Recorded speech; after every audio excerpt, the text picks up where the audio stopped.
Alhamdulillah wassalatu wassalamu ala Rasulillah wa ala alihi wa sahbihi wa mawalah wa la hawla wa la quwwata illa billahi wa ba'du. Ma'asyiral muslimin yang dimuliakan Allah Subhanahu wa taala, alhamdulillah pada malam hari ini kembali kita dipertemukan di Masjid Muhajirin. Semoga Allah Subhanahu wa taala senantiasa menjaga yang senang memakmurkan masjid ini, termasuk kita semuanya. Salawat dan salam kita aturkan kepada Rasul kita Muhammad sallallahu alaihi wasallam. Allahumma salli ala Muhammad wa ala alihi wa sahbihi wa man sara ala nahjihi ila yaumiddin. Pembahasan di malam hari ini kita akan membahas tentang kehebatan para ulama dalam sebuah perdebatan. Karena bagaimanapun Allah Subhanahu wa taala berfirman di dalam Al-Qur'anul Karim, ud'u ila sabili rabbika bil hikmati wal mau'izatil hasanati wajadilhum billati hiya ahsan. Ajaklah manusia ke jalan Rabbmu bil hikmah, dengan kebijaksanaan, dengan kelembutan, wal mau'izatil hasanah, dan dengan mau'izah, nasihat-nasihat yang baik. Wajadilhum billati hiya ahsan, ataupun dengan cara berdebat, tentu perdebatan yang baik. Artinya pada dasarnya dalam berdakwah itu kita mengedepankan akhlak yang baik ataupun kelembutan. Karena Allah Subhanahu wa taala memerintahkan Nabi sallallahu alaihi wasallam, wa in kunta ghalidal qalbi lan faddu min haulik. Kalau engkau keras wahai Muhammad di dalam dakwahmu, tentu mereka akan lari dari dakwahmu. Artinya asal dakwah itu kelembutan. Karena bagaimanapun kelembutan itu akan menghiasi segalanya. Atau dengan cara mau'izah, nasihat-nasihat yang baik. Tapi terkadang dalam berdakwah itu juga perlu debat. Karena ada beberapa manusia yang tidak bisa dilembutkan hatinya dengan nasihat. Mungkin karena ada syubhat di kepalanya, sehingga terkadang perlu ada perdebatan. Dan itu yang dilakukan sejak zaman para sahabat dan juga para ulama salaf. Maka malam ini kita akan contohkan beberapa perdebatan dari zaman para sahabat Nabi sallallahu alaihi wasallam sampai kepada para ulama, generasi terbaik umat ini, tabi'in, tabi'ut tabi'in, dan ulama-ulama ahli sunnah wal jamaah lainnya. Ma'asyiral muslimin yang dimuliakan Allah Subhanahu wa taala, kita mulai dari zaman para sahabat. Di masa Utsman ibn Affan radhiyallahu anhu, di akhir-akhir kekhilafahannya, kita tahu bahwa banyak orang-orang yang kemudian terpengaruh dengan ajaran Sabaiyah, pengikut Abdullah ibn Saba, seorang Yahudi Yaman yang pura-pura masuk Islam tapi ingin menghancurkan Islam. Maka dialah orang yang pertama yang melakukan pemberontakan dalam Islam kepada penguasa yang sah. Ketika di musim haji, karena Utsman ini kan sudah tua, sudah renta, tidak mungkin juga haji bersama para sahabat dari Madinah ke Mekah. Rupanya datang orang-orang dari beberapa negeri, dari Mesir, dari Irak, dari Kufah, ribuan, dan dipimpin oleh tokoh-tokoh mereka. Mereka datang untuk menuntut Utsman ibn Affan radhiyallahu anhu. Datang mereka ke kota Madinah. Kemudian mereka hendak melepaskan baiat kepada Utsman dengan beberapa alasan. Lah ketika itu Ali radhiyallahu anhu adalah orang yang membela Utsman ibn Affan radhiyallahu anhu. Ketika mereka datang kepada Utsman ibn Affan radhiyallahu an, di situ ada Ali radhiyallahu an dan beberapa para sahabat. Kata Ali radhiyallahu an, kenapa kalian datang kemari? Dan kenapa kalian tidak suka dengan kekuasaan Utsman ibn Affan radhiyallahu an? Maka orang-orang ini, orang-orang Sabaiyah ini mengatakan, karena ada 5 perkara. Kata Ali radhiyallahu an, sebutkan 5 perkara itu. Di sini mulai perdebatannya. Yang pertama, Utsman ibn Affan radhiyallahu an ketika haji, dia tidak mengqasar salat. Padahal perjalanan Madinah dan Mekah itu adalah perjalanan safar. Dan sunnah mengatakan bahwa safar itu ada rukhsah qasar. Tapi Utsman tidak melakukan qasar di Mina, malah dia menyempurnakan salatnya. Berarti dia menyelisih sunnah Nabi. Kemudian kata Ali, yang kedua apa? Yang kedua, Utsman ibn Affan radhiyallahu an memiliki peternakan unta. Dia gemukkan unta-unta itu, kemudian unta-unta itu untuk kepentingan dia dan keluarganya. Padahal unta-unta itu milik kaum muslimin. Mungkin bahasa kita, Utsman korupsi. Kemudian yang ketiga kata Ali, apalagi? Maka mereka mengatakan Utsman ibn Affan telah membakar Al-Quran.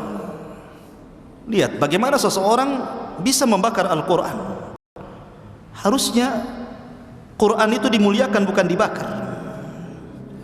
Kemudian kata Ali radhiyallahu an, yang keempat apa?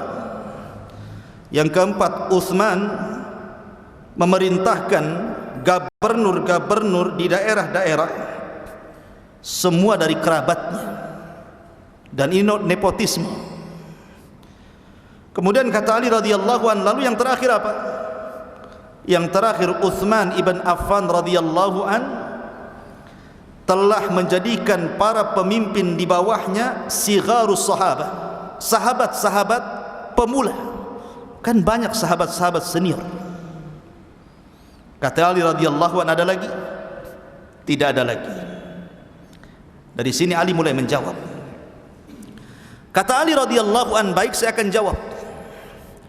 Adapun Utsman radhiyallahu an, dia tidak mengqasar salat karena Utsman itu memiliki istri di Mekah dan punya rumah di situ. Artinya bahwa Utsman itu dari Madinah ke Mekah dia pulang karena punya juga istri di situ. Kan Utsman istrinya banyak.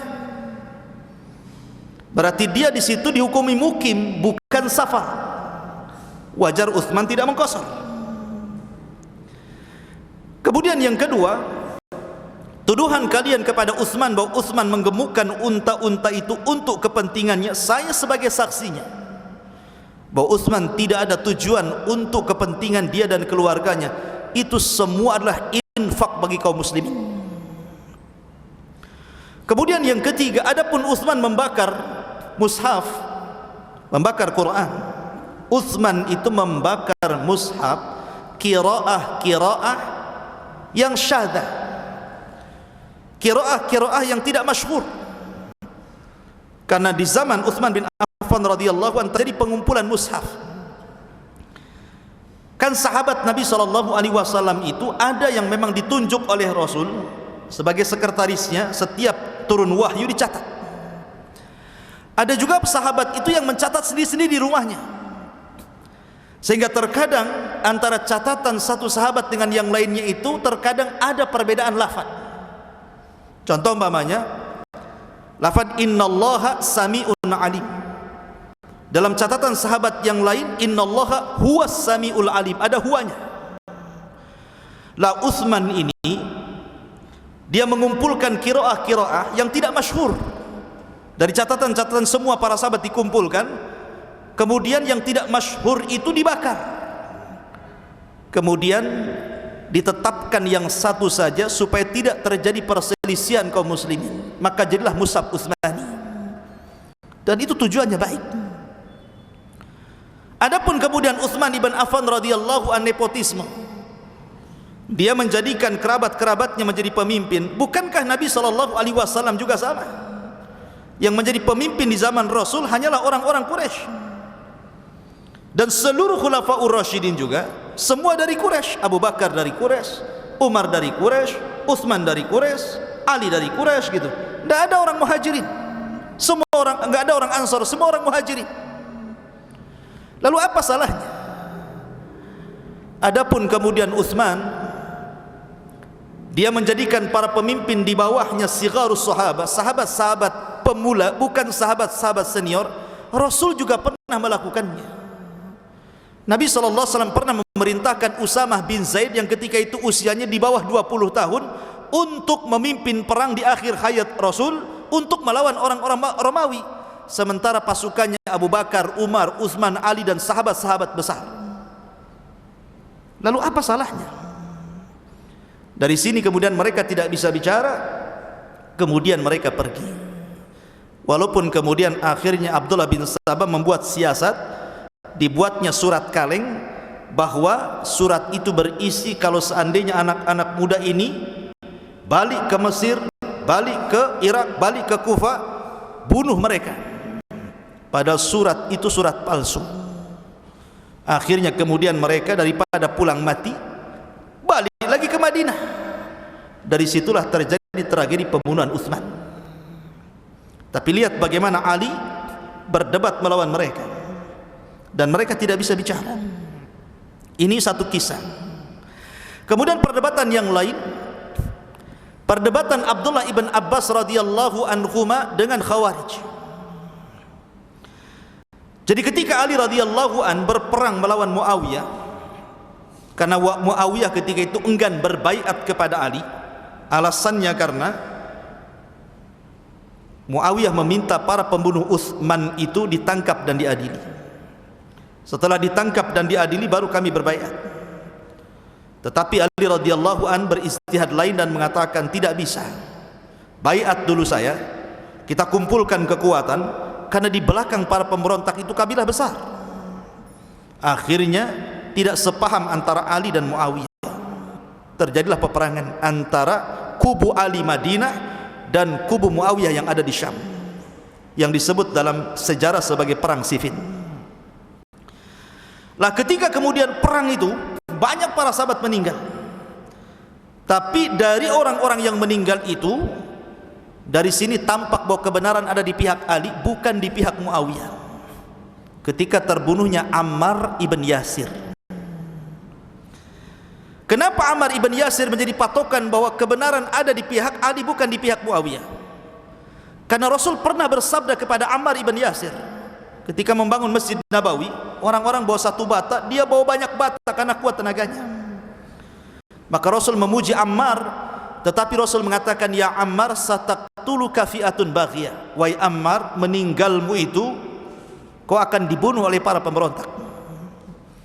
Maka benar, rupanya Ammar meninggal pada perang Siffin, dan Ammar di kubu Ali, bukan di kubu Muawiyah. Dari sini menunjukkan bahwa Ali adalah khalifah yang sah dan Muawiyah sebagai pemberontaknya. Dari sini kebenaran di atas Ali. Akan tetapi ketika di tengah-tengah perang ini terjadi gencatan senjata, karena terlampau banyak korban di antara banyak para sahabat Nabi SAW, maka dihentikan peperangan. Semua mengacungkan Al-Quran. Lah ketika itu Ali radhiyallahu an mengutus seseorang, sebagaimana kemudian Muawiyah juga mengutus seseorang untuk berunding. Di antara utusan itu adalah utusan Amr ibn As radhiyallahu an dan juga Abu Musa al-Ash'ari. Amr bin As diutus oleh Muawiyah bin Abi Sufyan. Kemudian Abu Musa al-Ash'ari diutus oleh Ali radhiyallahu anhu, suruh berdamai dua orang ini. Kira-kira solusinya gimana supaya jangan perang? Maka terjadilah bulir-bulir kesepakatan. Akhirnya terjadi perdamaian. Ali pun dengan pasukannya pulang ke Kufah, karena ketika itu ibu kota dipindah dari Madinah ke Kufah. Di tengah jalan, rupanya pasukan Ali sebanyak 6.000 pasukan keluar dari kubu Ali, tidak setuju dengan perundingan antara Abu Musa dan Amr bin As itu. Marah mereka. Yang 6.000 pasukan ini, yang belakangan disebutkan oleh ahli sejarah menjadi cikal bakal kelompok Khawarij. Akhirnya mereka pun nyasar ke sebuah daerah, bermukimlah di sebuah tempat di Kufah namanya Harurah. Lah melihat itu, bahwa pasukan Ali terpecah di sini, Abdullah bin Abbas radhiyallahu anhuma meminta kepada Ali radhiyallahu anhu untuk diizinkan mendebat mereka. Tapi Ali radhiyallahu anhu ketika itu melarang, karena tahu bahwa ya kalau selamat, kalau enggak bisa saja Abdullah bin Abbas akan dibunuh oleh mereka. Tapi Abdullah bin Abbas meyakinkan Ali bahwa dia akan selamat. Berangkatlah Abdullah bin Abbas radhiyallahu anhu dengan pakaian yang sangat indah, dengan pakaian yang sangat indah dari Khullatul Yaman. Tujuannya Abdullah ibn Abbas sebenarnya ingin merendahkan orang-orang Khawarij itu. Maknanya bahwa mereka sendiri tidak paham agama, bahkan soal baju saja mereka tidak paham, apalagi soal agama gitu maksudnya. Maka dia menggunakan pakaian yang paling bagus dipakai, dia sisir, dia kasih wangi-wangi, kemudian dia berangkat menuju orang-orang Khawarij yang keluar dari pasukan Ali itu. Ketika sampai di tengah-tengah orang Khawarij, orang Khawarij merendahkan Abdullah ibn Abbas dan mengatakan, ya subhanallah, pakaian apa yang kau pakai? Karena kebiasaan orang-orang Khawarij itu zuhud, istilah mereka, pakaian seadanya gitu kan. Mereka tidak paham makna zuhud. Jadi kalau zuhud itu izinnya pakai compang-camping, janganlah pakai yang bagus-bagus gitu kan. Mereka merendahkan Abdullah ibn Abbas radhiyallahu anhu. Maka Abdullah ibn Abbas radhiyallahu anhu mengatakan, apa salahnya dengan pakaian saya? Bukankah Nabi SAW pernah memakai pakaian yang jauh lebih indah dibandingkan saya? Kemudian Nabi SAW membacakan ayat, Kul man harrama zinatallah li ibadihi wat tayyibatu min rizki. Bukankah Allah berfirman, siapa yang mengharamkan perhiasan Allah bagi hambanya dan kebaikan dari rizkinya? Nabi SAW pernah memakai pakaian yang jauh lebih indah dibandingkan saya. Maknanya bahwa soal urusan pakaian saja mereka tidak paham. Kemudian kata Abdullah bin Abbas, apa masalah kalian sehingga keluar dari baiat kalian kepada Ali radhiyallahu anhu? Kenapa kalian keluar dari barisan Ali, kemudian menyempil di daerah sini? Akhirnya satu di antara pimpinan mereka mengatakan, karena 3 perkara. Apa itu 3 perkara itu? Mereka mengatakan, 1, Ali radhiyallahu anhu melibatkan kami dalam perang melawan Muawiyah bin Abi Sufyan. Ketika kami sudah semangat berperang, tiba-tiba perang berhenti. Kemudian Ali mengutus hukum dengan cara mengutus seseorang. Dia tidak menegakkan hukum Allah. Kenapa Ali radhiyallahu an dalam urusan besar meletakkan seseorang untuk memutuskan hukum ini? Padahal hukum itu milik Allah. La hukma illallah, tidak ada hukum kecuali hukum Allah. Wa man lam yahkum bima anzalallah faulaika humul kafirun. Barang siapa yang tidak berhukum dengan hukum Allah, kafir dia, katanya. Oh, gara-gara itu ya. Yang kedua apa? Yang kedua, kenapa kita berhenti perang? Kenapa tidak dilanjutkan sampai siapa yang kalah, siapa yang menang? Kemudian ketika kita sudah hampir mengalahkan mereka, tiba-tiba Ali melarang kami untuk menawan tentara Muawiyah. Tidak boleh mengambil harta ghanimahnya. Ini maksudnya apa? Kalau seandainya orang-orang Muawiyah itu adalah orang kafir, harusnya halal harta rampasan perangnya dan halal orangnya untuk ditawan. Kalau seandainya mereka muslim, kenapa Ali ngajak kami perang? Kenapa kita memerangi orang sesama muslim? Oh, ini subhat yang kedua nih. Lalu yang ketiga, Ali menghapus dalam perjanjian antara dia dan Muawiyah, dia tidak mau disebut Amirul Mukminin. Kalau dia tidak mau disebut Amirul Mukminin, berarti dia Amirul Kafirin.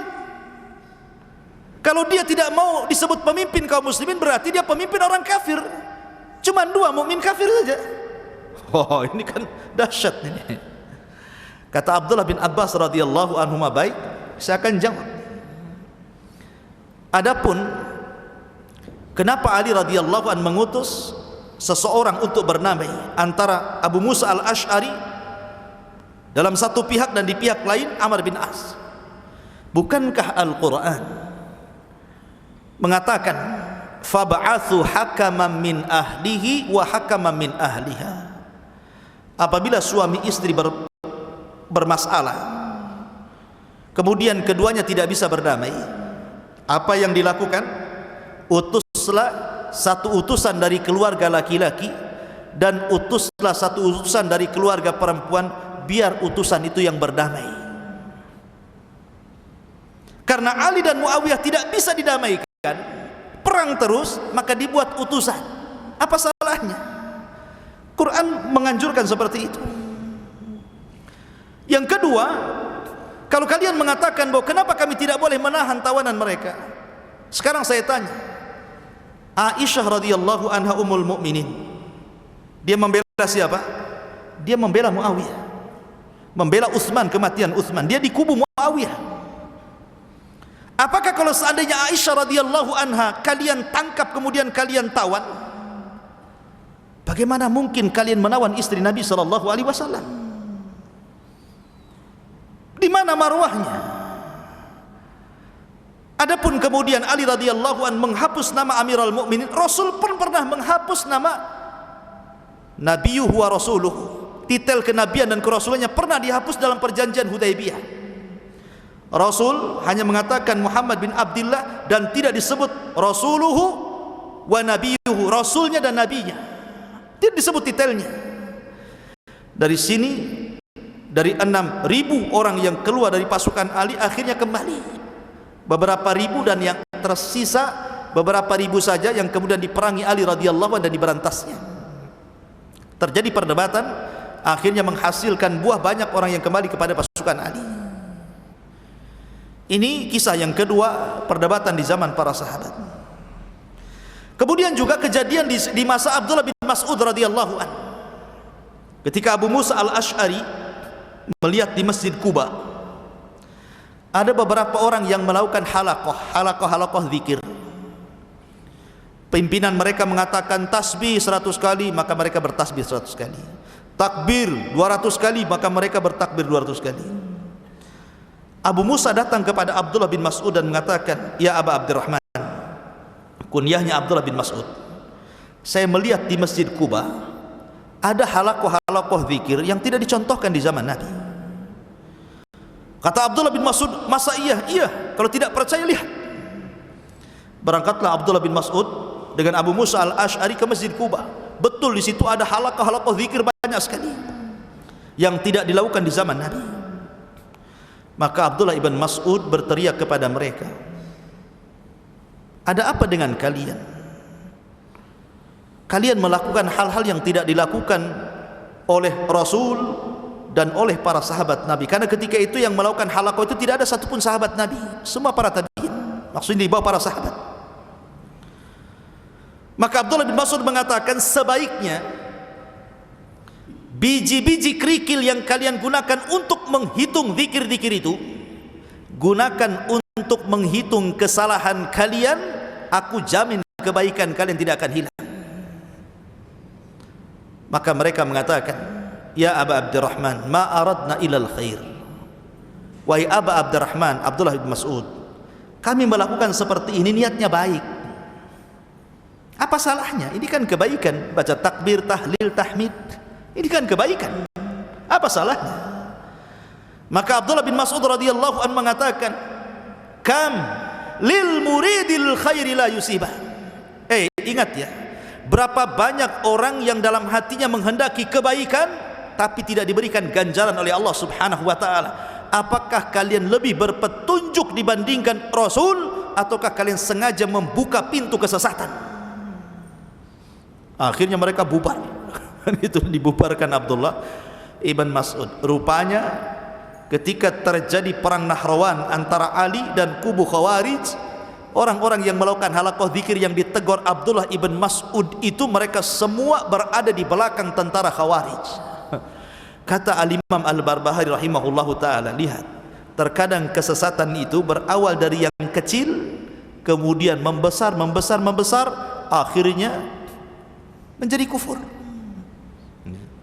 Ini di zaman para sahabat, banyak perdebatan di zaman para sahabat.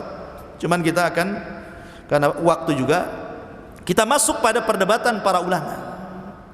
Zaman para tabi'in, tabi'ut tabi'in, atba'ut tabi'in. Abu Hanifah, tabi'in berarti Abu Hanifah. Karena Abu Hanifah itu pernah melihat sahabat Nabi Anas bin Malik. Makanya para ulama memasukkan Abu Hanifah itu tabi'in, generasi kedua setelah sahabat, karena pernah melihat sahabat walaupun tidak meriwayatkan dari sahabat. Karena Anas bin Malik itu usianya panjang sampai 100 tahun, anaknya banyak, Anas bin Malik itu, dan dia sahabat yang terakhir meninggal di Basrah.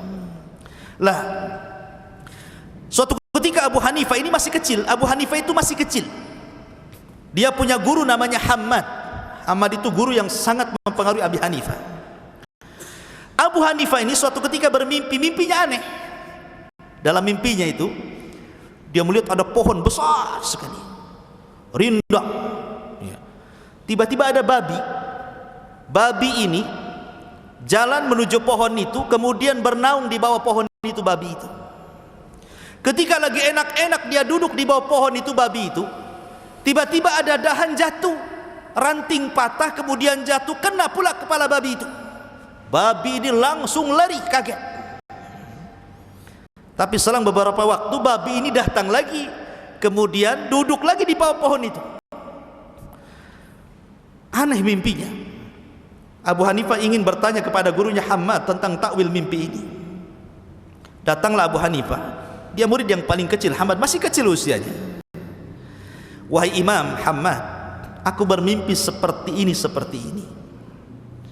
Tapi ketika itu Hammad tidak mengomentari mimpinya Abu Hanifah. Justru Hammad itu kayaknya ada sesuatu dalam pikirannya itu, kayak orang bingung.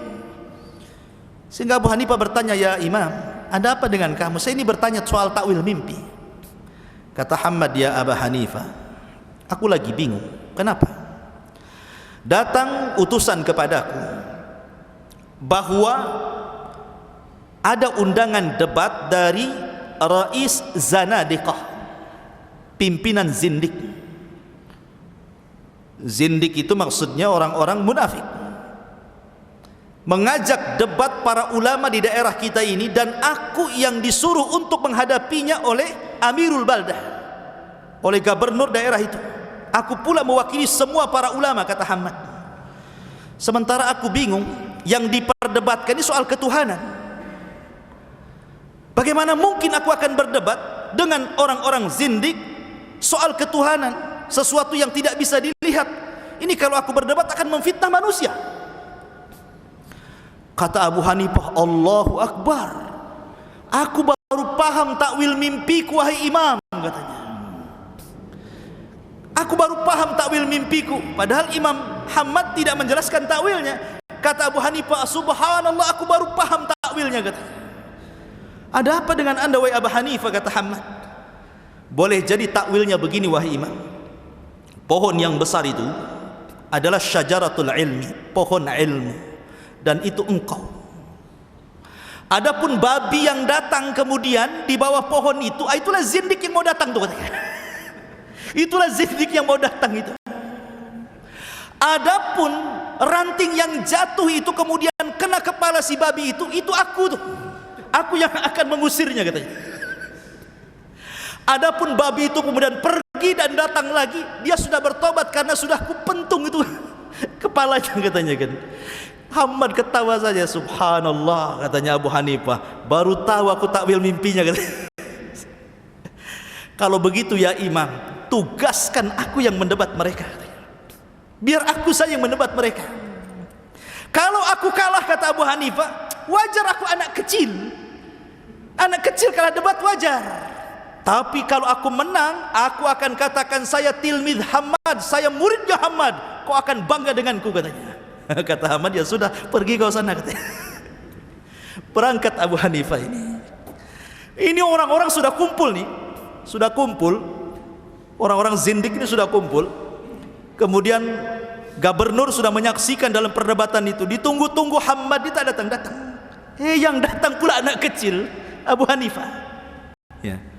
Kata Ra'su Zanadiqa ini, kepala zindik ini mengatakan, Aina Hammad? Di mana Hammad?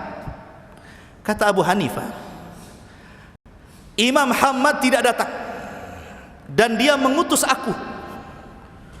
Kata mereka, saya tidak mungkin melayani anak kecil. Saya ingin melayani Ra'sul Ulama, pemimpin para ulama di sini. Kata Abu Hanifah, saya katakan, guruku Hammad mengatakan bahwa perdebatan ini bukan perdebatan besar. Perdebatan ini perdebatan kecil. Dan saya murid yang paling kecil, makanya dia mengutus yang paling kecil. Abu Hanifah itu. Ya. Ini perdebatan kecil, tidak mungkin guruku yang menghadapi. Karena ini perdebatan kecil, makanya dia mengutus murid yang paling kecil, dan akulah yang paling kecil dari muridnya. Sudah, jangan banyak bicara. Kira-kira apa yang mendebatkan dengan saya? Beraninya Abu Hanifah, masih kecil dia. Baik, katanya orang zindik ini, saya akan tanya kepadamu banyak soalan, silahkan tanyakan saja. Pertama, katanya, kapan Tuhanmu dilahirkan? Sejak kapan Tuhanmu dilahirkan? Apakah Tuhanmu itu ujug-ujug ada, bahasa kitanya, ataukah dilahirkan? Kata Abu Hanifah, lam yalid walam yulad. Tuhan itu tidak dilahirkan dan tidak melahirkan. Kalau Tuhan itu dilahirkan atau melahirkan, tentu dia punya orang tua, dan dia tidak punya orang tua. Oh gitu ya. Saya tanya lagi, kalau memang Tuhanmu tidak dilahirkan, sejak kapan adanya Tuhanmu itu? Kapan waktunya? Maka kata Abu Hanifah, Tuhanku dan Tuhan kalian itu sudah ada sejak belum ada waktu, belum ada tempat, belum ada apapun di alam semesta ini, dia sudah ada. Saya akan tanya balik, kata Abu Hanifah, berapa angka sebelum 3? Mereka mengatakan 2. Berapa angka sebelum 2? Mereka mengatakan 1. Berapa angka sebelum 1? Enggak ada, katanya kan. Kata Abu Hanifah, kalau angka saja sebelum 1 tidak ada apa-apa, maka sama juga dengan Allah. Ketika Allah itu ada, maka sebelumnya tidak ada apa-apa. Tidak ada waktu, tidak ada tempat, tidak ada apapun. Dia satu-satunya. Kalau terjadi kepada angka, kenapa tidak terjadi kepada Allah Azza wa Jalla? Mereka terdiam. Kemudian mereka mengatakan, ya Abu Hanifah, kalau begitu, kemana Tuhanmu mengarah? Kalau seandainya Tuhanmu mengarah ke barat, kemudian orang-orang barat bermaksiat, akhirnya mengarah lagi ke timur, rupanya orang-orang timur bermaksiat, kemudian mengarah lagi ke selatan, rupanya orang selatan bermaksiat, dan begitu seterusnya. Sebenarnya Tuhanmu itu ngarah kemana? Ke baratkah, ke timurkah, atau kemana? Kata Abu Hanifah, gini saja, kamu lihat lampu ini, lampu yang menerangi di sini. Ketika kita nyalakan lampu di sebuah ruangan, kemana arah cahaya lampu itu? Apakah arah cahaya lampu itu ke satu titik, ke barat saja, atau ke utara saja, atau ke timur saja, atau ke selatan saja? Maka mereka mengatakan, ya cahayanya ke semua arah, katanya. Kalau itu terjadi pada lampu, bahwa cahayanya bisa mengarah ke semua arah, maka Allah, Tuhanku dan Tuhan kalian, tentu lebih hebat dibandingkan lampu. Dia tidak mengarah ke satu titik, titik, tapi semua mengarah ke satu alam semesta ini. Setelah itu mereka bertanya lagi, ya Aba Hanifah, kalau begitu siflana rabbak, coba sifatkan Tuhanmu kepada kami. Apakah dia padat seperti batu? Apakah dia cair seperti air? Ataukah dia melayang seperti asap? Tuhanmu itu seperti apa katanya? Kata Abu Hanifah, pernah enggak kau duduk di samping orang sakit? Pernah. Pernahkah kau melihat orang sakit sampai mati? Pernah. Oh, kau lihat orang itu mati? Iya, kami melihat dia mati. Kamu melihat kematiannya? Kami melihat kematiannya. Orang hidup itu karena ruh, dan orang mati karena ruhnya hilang. Berarti kalian melihat ruh ya? Berarti kalian melihat ruh ya? Ketika melayang dari tubuh orang, kalian melihat ruh ya katanya. Ya, tidak melihat ruh lah ya Abu Hanifah. Seandainya kalian bisa mensifatkan ruh kepada saya akan sifatkan Tuhan saya kepada kalian katanya. Kan dibalik sama dia. Artinya ketika kalian tidak sanggup mensifatkan ruh, bagaimana saya mensifatkan Tuhan? Ruh itu bagian daripada makhluknya. Akhirnya mereka terdiam. Sampai akhirnya mereka bertanya lagi soal penduduk sorga. Ya Abu Hanifah, saya dengar bahwa penduduk sorga itu kerjanya makan minum, tapi tidak buang hajat. Kok bisa katanya? Kan gitu ya. Makan aja, minum saja. Lalu isi perutnya kemana dibuang? Kata Abu Hanifah, begini saja, saya, kalian atau semua orang pernah hidup di dalam perut ibu kita kan 9 bulan, dan bayi dalam kandungan ibu itu tidak mungkin tidak ada asupan makanan dan minuman. Pasti ada asupan makanan, pasti ada asupan minuman.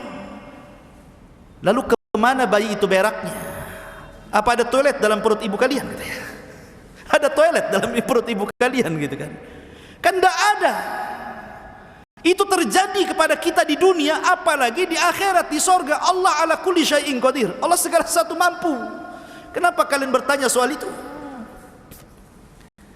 Kemudian ya Abu Hanifah, baik, saya dengar di sorga itu kenikmatan bertambah.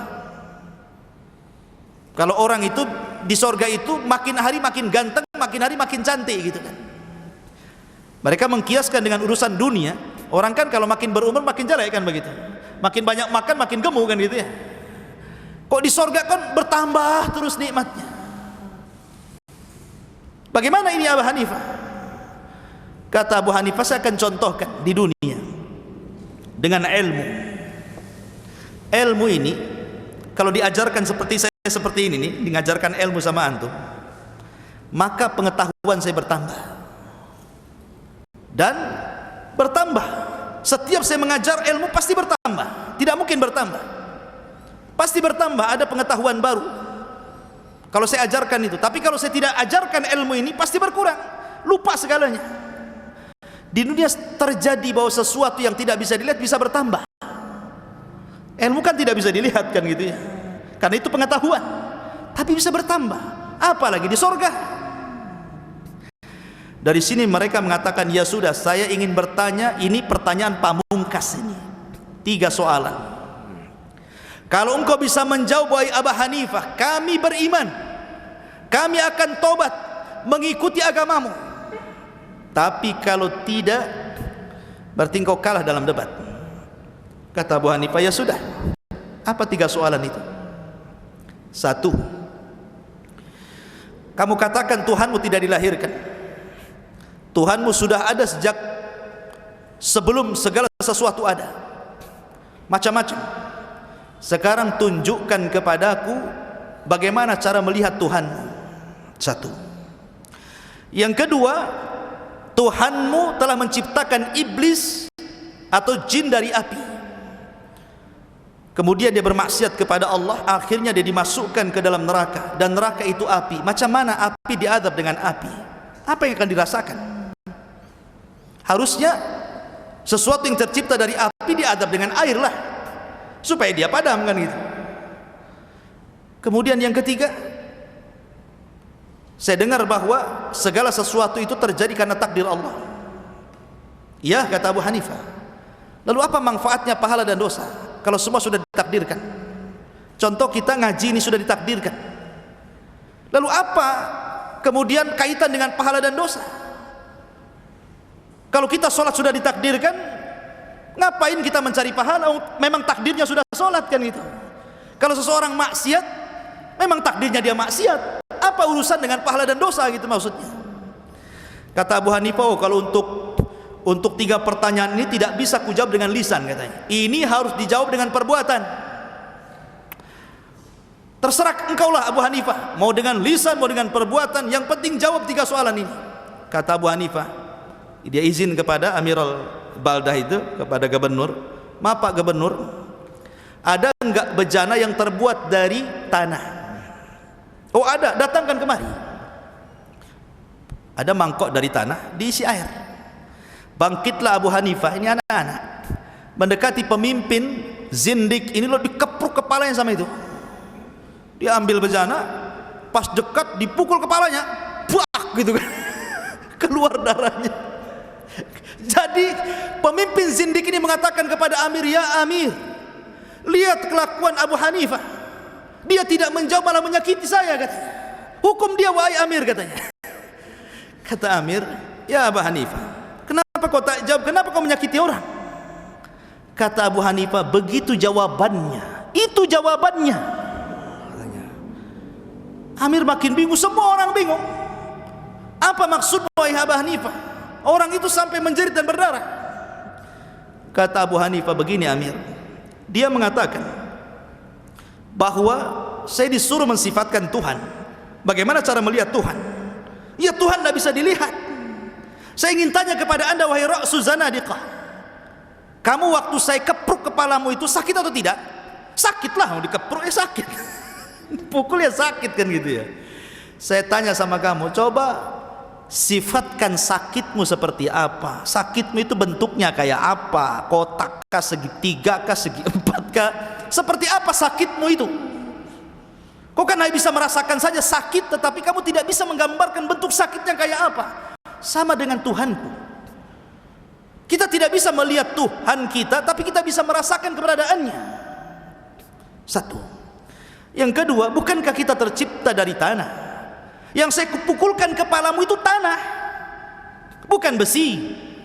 Katanya kalau seandainya setan terbuat dari api, diazab dengan api, tidak merasakan apapun, kenapa kau kesakitan? Harusnya kau diam saja lah kan begitu. Kan sama-sama dari tanah katanya kan itu. Kemudian yang ketiga, bukankah ketika aku pukul kepalamu kau menjerit tadi? Ini semua takdir Allah kan? Sudah ditulis Lauhil Mahfuz kan? Iya, sudah ditulis Lauhil Mahfuz, kata pemimpin zindik. Lalu kenapa kau teriak sama raja minta tolong? Gitu. Harusnya kau diam saja kalau sudah ditulis. Kenapa kau minta sama raja supaya menghukum aku? Menunjukkan bahwa dalam takdir itu bukan berarti semata-mata menyandarkan kepada takdir, tapi di situ juga ada pahala dan dosa. Ya. Ada pahala walaupun sudah ditakdirkan, tetap aja kita sholat, kita menjauh maksiat, kita cari pahala, menghindari dosa. Ya. Dari situ terdiamlah orang ini. Akhirnya kemudian mencium kening Abu Hanifah, dan mereka pun sadar itu takwilan tadi, takwilan mimpi Abu Hanifah. Ini perdebatan terjadi antara Abu Hanifah dengan Zanadiqah. Kemudian juga Abu Hanifah pernah berdebat dengan orang Khawarij. Bayangkan orang Khawarij ini, mereka mengkafirkan para pelaku dosa besar karena kaidah mereka begitu, siapapun yang melakukan perbuatan dosa besar kafir di dunia, kalau mati masuk neraka dan kekal di dalamnya. Itu keyakinan Khawarij. Keyakinan ahli sunnah tidak. Orang yang melakukan dosa besar menurut ahli sunnah itu dia tidak kafir, dia tetap mukmin, tetapi naqisul iman, imannya kurang. Karena iman itu terkadang bertambah dengan taat, terkadang kurang karena maksiat. Contohnya orang minum khamr, itu kan dosa besar. Orang Khawarij mengatakan peminum khamr itu kafir, tapi kita ahli sunnah mengatakan tidak kafir, tetap dia mukmin tapi lagi kurang imannya karena dia maksiat. Jadi suatu ketika di masjid Kufah itu ada 2 jenazah. Jenazah seorang muslim, satunya muslim, satunya muslimah. Yang satunya si muslim ini mati karena minum khamar, overdosis, mungkin yang diminum oplosan, mati dia. Yang satunya seorang wanita berzina kemudian hamil saat melahirkan, mati. Abu Hanifah datang ingin menyolatkan dua jenazah ini, dihadang sama orang Khawarij berdua sambil mengacungkan pedang dan mengatakan, ya Abu Hanifah, hendak kemana kau pergi? Saya ingin menyolati dua orang muslim dan muslimah itu, yang satu minum khamar mati, yang satu berzina hamil kemudian mati. Kata orang Khawarij ini, ya Abu Hanifah, saya ingin tanya sebelum kau masuk ke masjid, bagaimana hukum keduanya? Kalau kau katakan keduanya kafir, kau di atas manhaj kami, kau selamat. Tapi kalau seandainya kau katakan keduanya mukmin, lepas lehermu dengan pedang kami, katanya. Kata Abu Hanifah, saya jawab, boleh? Boleh. Kata Abu Hanifah, itu jenazah berdua itu orang Yahudi ya? Bukan, dia muslim, tapi dia mati dalam kondisi minum khamar, yang satunya berzina. Oh, berarti bukan orang Yahudi? Bukan. Kalau gitu dia Nasrani. Bukan, dia muslim, tapi dia mati minum khamar sama berzina. Oh, berarti bukan Nasrani? Bukan. Kalau begitu dia Yahudi, dia Majusi. Bukan Majusi, dia muslim, mati meninggal karena minum khamar sama berzina. Lah, kalau kalian mengatakan muslim, selesailah kan gitu. Kalian mengatakan muslim. Dari situ geleng-geleng orang ini. Saya tidak menghukumi dia muslim, kalian sendiri yang mengatakan muslim. Saya tanya Yahudi, kalian bukan. Saya tanya Nasrani, kalian katakan bukan. Saya tanya Majusi, kalian katakan bukan. Justru kalian mengatakan muslim. Ya sudah, selesai, berarti dia muslim. Biarkan saya sholat sama dia. Saya sholati dia, katanya kan. Masyarul muslimin yang muliakan Allah Azza wa Jalla. Oke, saya ingin tanya lagi, kalau keduanya mati Abu Hanifah, kemana mereka pergi? Ke surga kah, ke neraka kah? Maka Abu Hanifah mengatakan, saya tidak bisa mengatakan surga atau neraka, tapi saya ingat perkataan Isa bin Maryam atau Musa ibn Imran mengatakan, in tu'adzibhum fa innahu ibaduk wa in taghfir lahum fa innaka antal azizul hakim. Kalau engkau mengadab mereka, itu hambamu ya Rabb. Tapi kalau engkau mengampuni mereka, maka memang engkau adalah Zat yang maha pengampun lagi bijaksana. Itu urusan Allah. Saya tidak bisa menghukumi masuk surga atau masuk neraka, katanya kan. Ma'asyiral muslimin, ini perdebatan Abu Hanifah yang kedua. Kemudian perdebatan yang ketiga, Abu Hanifah ini pernah berdebat dengan Muhammad Al-Baqir. Muhammad Al-Baqir ini ulama ahli sunnah juga. Ulama ahli sunnah, keturunan Nabi SAW, sangat disanjung oleh Syiah. Syiah itu mereka sangat menyanjung Muhammad Al-Baqir karena salah satu cicit Nabi SAW. Padahal Muhammad Al-Baqir itu ulama ahli sunnah, dia tinggal di Madinah, tapi orang Syiah sangat mengagungkan Muhammad Al-Baqir. Lah, suatu ketika Muhammad Al-Baqir ini mendengar bahwa Abu Hanifah ini mendahulukan akal dibandingkan hadis Nabi SAW, karena tadi kecerdasannya kan sudah tahu gitu, bagaimana cerdasnya beliau menggunakan akal dia untuk membantah orang maksudnya. Jadi suatu ketika Abi Hanifah ini haji ke Mekah, pulang haji, kemudian mampir di Madinah. Pas pula dia berjumpa dengan Muhammad Al-Baqir. Kata Muhammad Al-Baqir, saya ingin berjumpa dengan Abu Hanifah, ingin tabayun. Datangkan Abu Hanifah kemari. Maka datanglah Abu Hanifah ke rumah Muhammad Al-Baqir, alim ulama Madinah itu. Kemudian disediakan kursi. Kemudian Abu Hanifah rahimahullahu ta'ala ditanya oleh Muhammad Al-Baqir, ya Abu Hanifah, aku mendengar engkau mengagungkan akalmu dan menghina hadis-hadis kakekku, maksudnya Nabi SAW. Kata Abu Hanifah, saya tidak pernah menghina hadis-hadis kakekmu, dan saya tidak pernah mengagungkan akal dibandingkan hadis Nabi SAW. Kata Muhammad Al-Baqir, tapi itu yang sampai kepadaku. Sekarang buktikan kalau engkau itu tidak menghina hadis-hadis dan tidak membesarkan akal. Sini kau duduk. Maka Abu Hanifah langsung datang ke hadapan Muhammad Al-Baqir, tapi tidak mau duduk di kursi. Dia duduk di bawah. Jadi Muhammad Al-Baqir kayak saya gini duduk di kursi, Abu Hanifah duduk di situ sambil wajahnya memandang Muhammad Al-Baqir. Kata Muhammad Al-Baqir, aku sudah sediakan kursi, kau harusnya duduk di sana. Kenapa kau duduk di sini? Kata Abu Hanifah, inilah kedudukanku dengan dirimu, sebagaimana kedudukan sahabat Rasul dengan Nabi sallallahu alaihi wasallam. Dari sini saja sebenarnya Abu Hanifah ingin mengatakan, kalau aku menghargai ahlul bait, mana mungkin aku menghina hadis Nabi. Begitu. Jadi awal saja sebenarnya sudah masuk dalam perdebatan itu. Kemudian kata Muhammad Al-Baqir, sekarang buktikan kalau kamu tidak menggunakan akalmu untuk melawan hadis-hadis Nabi sallallahu alaihi wasallam, hadis-hadis kakekku, katanya. Kata Abu Hanifah, saya ingin bertanya 4 soalan. 1. Di zaman kakekmu Nabi sallallahu alaihi wasallam, mana lebih kuat, laki-laki ataukah perempuan? Kata Muhammad Al-Baqir, ya laki-laki lebih kuat lah, masa perempuan? Ya karena laki-laki lebih kuat tenaganya, lebih kuat akalnya. Kalau memang laki-laki lebih kuat dibandingkan perempuan, saya ingin tanya lagi, kata Abu Hanifah, dalam pembagian waris mana yang lebih banyak? Laki-laki kah yang kuat ataukah perempuan yang lemah? Kata Muhammad Al-Baqir, perempuan separuh laki-laki. Kalau saya pakai logika, wahai Muhammad Al-Baqir, harusnya laki-laki separuh, perempuan 1. Dia kan lemah, dia tidak bisa mencari, sementara ini laki-laki bisa mencari. Tetapi karena ketentuannya seperti itu, saya tidak bisa mengatakan apapun.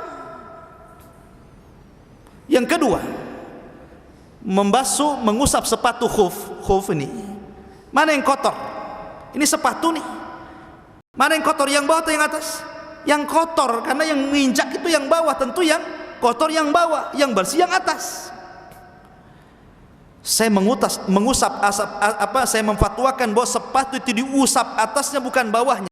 Kalau saya pakai akal, saya akan suruh manusia mengusap bawahnya, bukan mengusap atasnya. Tapi karena itu ketentuannya, memang begitu, itu yang diusap bukan bawahnya.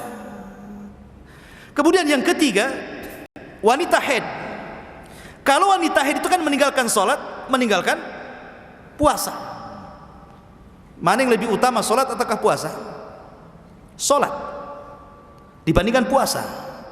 Tetapi kenapa yang diperintah mengqadha justru puasa, sholat tidak diperintah qadha? Harusnya sholat yang diqadha, puasa tidak, karena sholat lebih hebat dibandingkan puasa. Tapi karena memang nasnya seperti itu, ya mau diapakan? Dan yang terakhir, mani dan kencing. Ya. Mana yang lebih najis? Kencing apakah mani?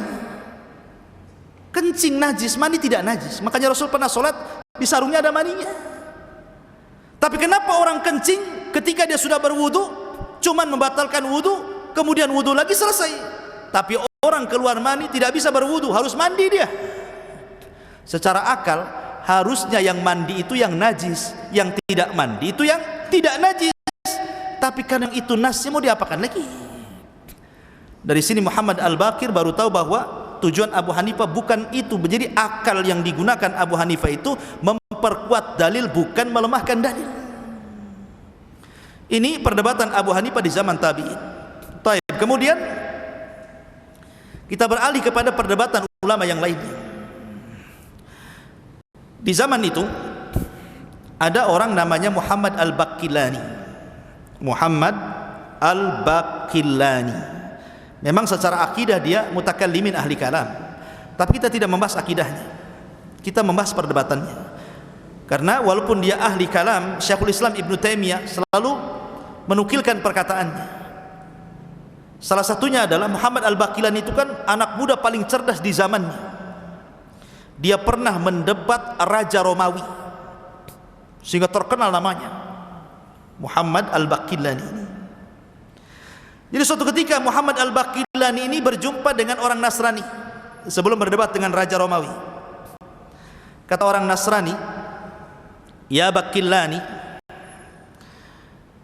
saya ini heran dengan agamamu Islam itu. Kenapa fanatik sekali? Wanita-wanita kalian tidak boleh dinikahkan dengan wanita kami Nasrani ataupun laki-laki Yahudi. Tetapi wanita-wanita kami Nasrani atau wanita-wanita Yahudi boleh pula menikah dengan laki-laki kalian. Enak sekali itu bahasanya gitu ya. Kalau pernikahan laki-lakinya Muslim, perempuannya Yahudi dan Nasrani boleh. Tapi kalau perempuannya Islam, laki-lakinya Yahudi dan Nasrani tidak boleh. Itu ketentuan Islam ya. Jadi mereka mengatakan orang Nasrani ini kepada Baqillani, fanatik sekali dirimu itu sama agamamu.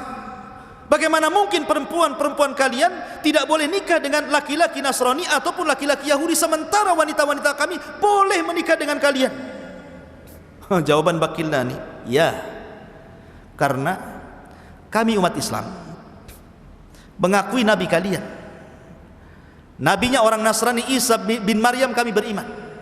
Nabinya orang Yahudi Musa ibn Imran kami beriman. Tetapi kalian hanya beriman dengan nabinya orang Yahudi dan nabi kalian sendiri, tapi kalian tidak beriman dengan nabi kami. Coba kalian beriman dengan nabi kami nikahkan juga anak wanita kami dengan kalian gitu. Kalian tidak akan beriman masalahnya. Jadi jawabannya pakai logika kan, masuk juga di situ. Jadi suatu ketika Raja Romawi ini ingin berdebat dengan ulama Islam. Raja Nasrani ini sudah mengumpulkan rahib-rahibnya, pendeta-pendetanya di kerajaannya. Dia ingin meminta mana di antara ulama Islam yang cerdas berdebat dengan pendeta-pendeta kerajaan. Jadi Raja Romawi mengutus ke semua daerah pakai surat. Siapa yang berani berdebat dengan rahib-rahib mereka? Maka orang-orang pun sepakat untuk mengutus Muhammad al-Baqillani. Ya. Lah Raja Romawi ini bersiasat dengan rahib-rahibnya. Kalau Baqillani datang ke istana, suruh dia sujud kepadaku. Bagaimana caranya? Kalau dia suruh sujud mungkin tidak mau. Kita buat siasat. Caranya pintu gerbang istana jangan dibuka, tapi dilubangi di bawah. Biar dia masuk kepalanya dulu, sambil merangkak, nanti raja akan berdiri di hadapannya. Datang saja sudah menghinakan dirinya. Datanglah Baqillani ke pintu kerajaan ini, bingung, nggak ada pintu, yang ada lubang di bawah. Tapi Imam Baqillani cerdas, dia nggak mau kepalanya dulu masuk, kakinya dulu yang masuk. Kalau kepalanya dulu nanti sujud dia kan, tapi kalau kakinya dulu kan nunggingi, jadi kan kakinya dulu masuk, pas muncul di lubang pantatnya dulu yang keluar. Subhanallah. Dari situ geleng-geleng Raja Romawi ini. Subhanallah, dilihat cerdasnya Imam Baqillani. Masuk sudah membelakangi, baru dia mutar. Ada raja rupanya ya.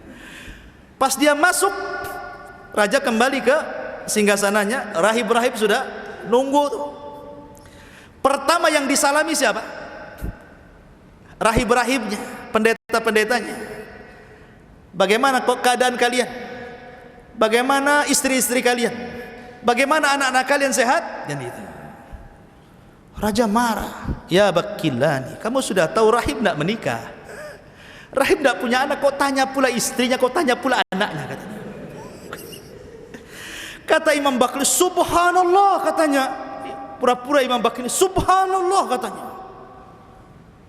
Kalian, Tuhan kalian, maksudnya Maryam bintu Imran, melahirkan Isa. Isa ini anak siapa? Anak Maryam. Dan kalian mengatakan Maryam menikah dengan Tuhan. Artinya Maryam menikah dan punya anak. Kenapa rahib-rahib ini tak punya istri, tak punya anak, katanya kan? Itu. Marah raja ini. Akhirnya raja ngasih tahu, ya Baqillani, saya dengar Aisyah Ummul Mukminin, ibu kalian, istri Nabi sallallahu alaihi wasallam, nabi kalian, berzina dengan Safwan ibn Mu'attil. Ingat dalam hadisatul ifki dalam Bukhari kan, Aisyah pernah difitnah berzina dengan sahabat namanya Safwan ibn Mu'attil. Jadi Raja Nasrani mengatakan, ya Baqillani, saya dengar ibumu, maksudnya Aisyah radhiyallahu anha, sudah berzina. Bagaimana pendapatmu? Kata Imam Baqillani, gini sajalah, saya akan membuat permisalan. Ada seorang wanita yang satu punya anak tapi tak punya suami, yang satu tak ada anak tapi punya suami. Mana yang layak dituduh berzina? Ini wanita punya anak, nggak punya suami. Yang satu tak punya anak, punya suami. Kira-kira yang layak dituduh berzina siapa? Wanita yang punya anak tak punya suami. Anak siapa ini? Kan gitu ya. Yang ini wanita tak punya anak tapi punya suami. Mana buktinya kalau dia berzina? Sekarang ada dua wanita, satu Aisyah ummuna, ibu kami, satu Maryam, ibu kalian. Maryam punya anak Isa, tak ada suami. Aisyah ibu kami tak ada anak, suaminya Rasulullah. Kira-kira yang layak dituduh berzina itu siapa? Coba bayangkan. Siapa yang layak dituduh berzina? Maryam atau Aisyah? Katanya. Langsung terdiam. Tapi Imam Baqillani mengatakan, tapi saya tidak menuduh Maryam berzina. Dan saya tidak menuduh ummu kami Aisyah berzina. Keduanya dibersihkan Allah. Keduanya wanita suci. Gitu. Kemudian raja mengatakan, ya Baqillani, saya ingin tanya kamu, Nabi kamu pernah berperang? Maksudnya Rasulullah pernah. Dia pernah memimpin perang? Pernah. Bahkan dia paling depan. Taib. Dimenangkan dalam peperangannya? Iya, dimenangkan. Pernah kalah? Ya pernah juga katanya. Subhanallah. Heran kami, masa Nabi perang kok kalah katanya. Masa Nabi perang kok kalah katanya. Kata Imam Baqillani, bagaimana dengan Isa? Masa Isa disalib katanya. Masa Isa kok disalib katanya. Kalau seandainya Nabi kemudian aib gara-gara dia kalah, kenapa pula Tuhan yang kalian anggap Tuhan, maksudnya Isa itu ada di tiang gantungan, ada disalib? Masa seorang Isa disalib katanya. Tetapi ikhwatu fiddin, ini hanya sekedar perdebatan. Bukan berarti Imam Baqillani mengejek Isa, tidak. Karena mereka yang memulai seperti itu, makanya Baqillani menjawab seperti itu. Sampai akhirnya pertanyaan terakhir, saya dengar dahulu di zaman nabimu bulan pernah terbelah menjadi dua. Kata Imam Baqillani, ya betul, bulan pernah belah dua, dan itu disaksikan manusia. Kata Raja Romawi ini, bagaimana peristiwa besar terbelahnya bulan ada dalam Al-Quran kalian, iqtarabatis sa'wan syaqqal qamar, ketika dekat hari kiamat dan terbelah bulan, sementara kejadian itu tidak ada dalam Taurat, tidak ada dalam Zabur, tidak ada dalam Injil. Bukankah kalian mengatakan bahwa ada kekerabatan antara nabi kalian dengan Isa, dengan Musa dan para nabi yang lainnya? Mereka satu ayah tapi berbeda ibu. Kenapa tidak dicantumkan dalam Taurat, Injil dan Zabur? Imam Baqillani malah menjawab balik, loh, kalau ada kekerabatan, kenapa pula tidak ditulis katanya? Harusnya kan ditulis kan itu. Dibalik pertanyaannya kan itu. Kalian mengatakan ada kekerabatan, kenapa tidak ditulis gitu. Jadi dibalik pertanyaannya sama Imam Baqillani. Dari sini menunjukkan apa? Lihat bagaimana para ulama dalam berdebat. Luar biasa akal mereka ketika mengeluarkan perdebatan melawan lawan debatnya. Dan banyak lagi, seperti ketika Al-Adrami, muridnya Imam Ahmad, berdebat dengan Mu'tazilah Ahmad ibn Abi Du'ab masalah Al-Quran makhluk. Ahli sunnah mengatakan Al-Quran kalamullah, tetapi orang Mu'tazilah mengatakan Al-Quran makhluk.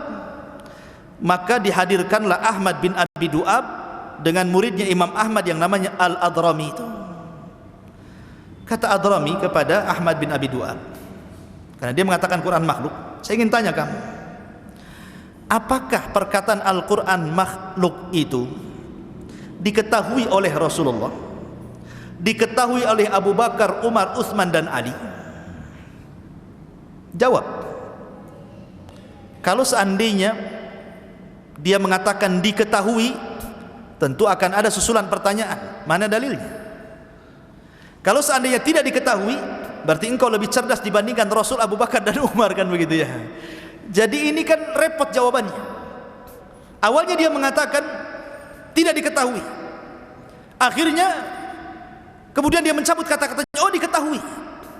Oh baik, kalau diketahui, dari mana kau mengetahuinya? Bahwa itu dikatakan Rasul, dikatakan para sahabat, dikatakan Abu Bakar, Umar dan Utsman. Ya, karena itu konsekuensinya masalahnya. Dari mana kau tahu? Kemudian pertanyaannya, kata Al-Adrami, apakah sulit bagi Nabi SAW dan para sahabatnya mengatakan bahwa Al-Quran itu bukan makhluk kalamullah, ataukah sulit bagi mereka? Apakah sulit bagi Rasul dan para sahabat mengatakan Al-Quran makhluk, ataukah tidak sulit bagi mereka? Maka Imam Al-Adrami memaksa untuk supaya dijawab oleh Ahmad bin Abi Du'ab. Kata Ahmad bin Abi Du'ab, ya tidak sulit bagi Rasul mengatakan Al-Quran makhluk. Baik, kalau tidak sulit, sekarang mana dalilnya? Mana hadisnya kalau Rasul mengatakan seperti itu? Mana kalau Rasul mendakwahkan Al-Quran itu makhluk? Kalau kau katakan, oh sulit bagi Rasulullah, apa yang sulit bagi Rasulullah? Kenapa kalian jadi mudah bagi kalian? Harusnya kalau Rasul tidak mengatakan, jangan pula kau katakan, begitu maksudnya. Dan begitulah perdebatan para ulama ikhwatu fiddin, luar biasa. Jadi banyak ada perdebatan Imam Ahmad melawan Mu'tazilah, Imam Syafi'i melawan mulhidin, gitu kan, orang-orang mulhid. Itu banyak sekali, dan kalau dikaji itu menarik sekali. Cuman waktu sudah jam 9 dan kita batasi sampai jam 9 saja. Tapi sebelum saya tutup, mungkin kita buat 5 menit saja bertanya jawab. Silakan kalau ada yang mau bertanya.